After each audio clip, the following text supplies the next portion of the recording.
अंधेरी रात। मक्का की गलियां खामोश थीं, मगर कुछ दिलों में खौफ और कुछ दिलों में यकीन की रोशनी थी।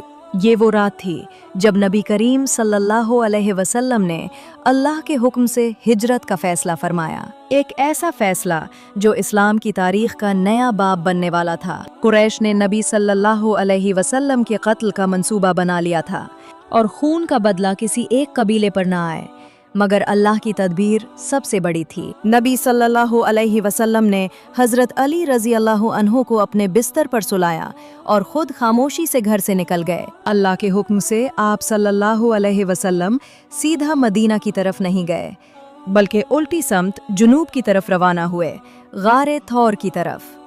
हज़रत अबू बकर सिद्दीक़ रज़ी अल्लाहु अन्हु पहले ही उस सफ़र के लिए तैयार थे। जब नबी सल्लल्लाहु अलैहि वसल्लम उनके पास पहुँचे और फरमाया कि अल्लाह ने मुझे हिजरत की इजाज़त दे दी है, तो हज़रत अबू बकर रज़ी अल्लाहु अन्हु की आंखों से खुशी के आंसू बहने लगे। दोनों अजीम हस्तियां पहाड़ पर चढ़ें।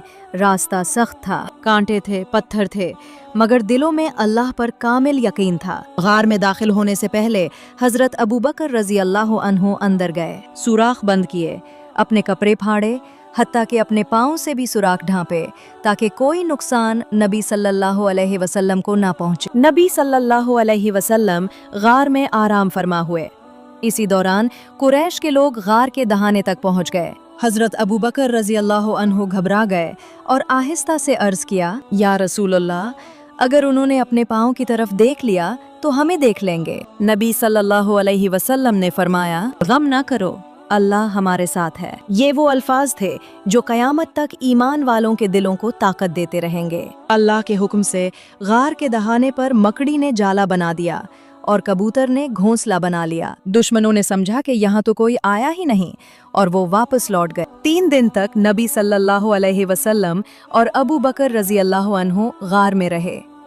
हज़रत अस्मा रज़ी अल्लाहु अन्हा खाना पहुँचाती, हज़रत अब्दुल्ला रज़ी अल्लाहु अन्हु खबरें लाते और हज़रत आमिर बिन फहीरा रज़ी अल्लाहु अन्हु बकरियां चराकर कदमों के निशान मिटा देते। फिर अल्लाह के हुक्म से मदीना की तरफ सफ़र शुरू हुआ।